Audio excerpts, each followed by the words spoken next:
જામ ખંભાળિયામાં શ્રીનાથજી સેવા સમિતિ દ્વારા આજે જે અગાઉ જે છે એક જનરલ નોલેજની જે બાળકોની પરીક્ષા લેવામાં આવી હતી તેમાં જે નંબરો આવ્યા છે એ તમામ બાળકોને આજે જે શ્રીનાથજી સેવા સમિતિ દ્વારા આજે એક સુંદર મજાનું આયોજન કરી અને લોકોને જે છે બાળકોને જે છે અત્યારે આ લઈને ગિફ્ટ આપવામાં આવી રહી છે ત્યારે તેના સ્થાનિક જે છે તેની જોડે જ વાત કરીએ, શું કહેશો?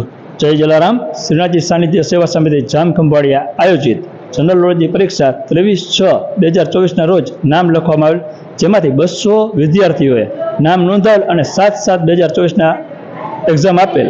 તેનું પરિણામ ડિક્લેર કરી પહેલો, બીજો, ત્રીજો નંબર અને દરેક બાળકોને ઇનામ વિતરણ દાતાશ્રી જયંતિભાઈ મોદી તરફથી 200 બાળકોનો ઇનામ વિતરણનો કાર્યક્રમ આજે યોજવામાં આવેલ છે. જય જલારામ. ચોક્કસથી વાત કરવામાં આવે તો રઘુવંશી યુવાનો જે બાળકો છે ધોરણ 5 થી 12માં ભણતા બાળકોની અગાઉ જે છે જનરલ નોલેજની પરીક્ષા લેવામાં આવી હતી. તેમાં જેને 200 જેટલા બાળકોનો આજે નંબર આવ્યો છે તેને તમામને છે આજે ઇનામ વિતરણ કરવામાં આવ્યું હતું. જય સુખ મોદી, દ્વારકા ટુડે, જામ ખંભાળિયા.